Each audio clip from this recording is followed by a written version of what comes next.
Hello friends, আবার চলে আসলাম নতুন একটা ভিডিও নিয়ে। Joining into simple sentence rule 1। তো আমরা খুব অতি সহজে জয়নিং ইনটু সিম্পল সেন্টেন্স শিখব ইউজিং আইএনজি যুক্ত করে। আইএনজি যুক্ত করে আমরা খুব সহজেই জয়নিং ইনটু সিম্পল সেন্টেন্স শিখব।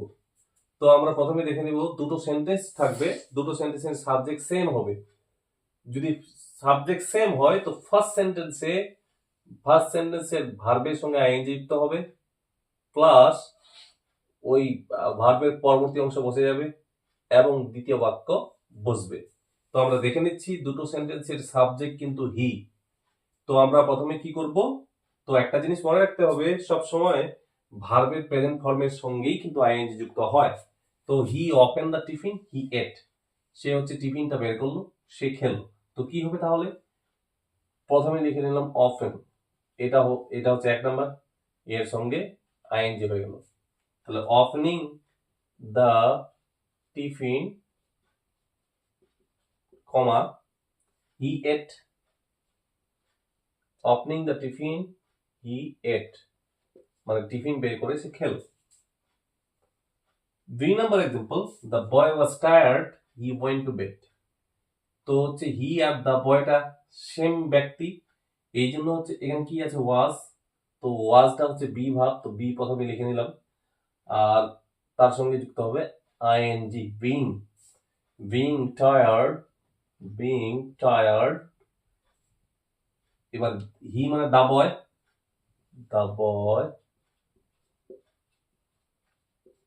went to bed।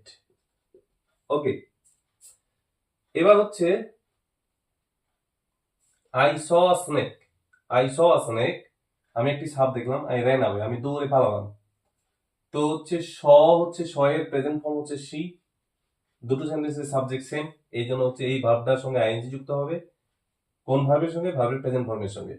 সি আছে এর সঙ্গে ING, sing a snake, I ran away,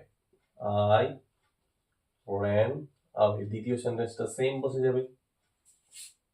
এবার last example, friend she wrote a poem, সে একটা কবিতা লিখলো, she went to sleep, সে ঘুমোতে চলে গেল। তাহলে হচ্ছে she, দুটো সেন্টেন্সের সাবজেক্ট হচ্ছে একই ব্যক্তি she। এখানে wrote এর প্রেজেন্ট ফর্ম হচ্ছে রাইট,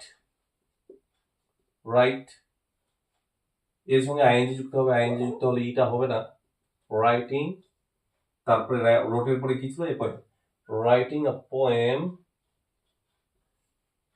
পোয়েম, she কি হবে, she এর পরে কি আছে, went to sleep,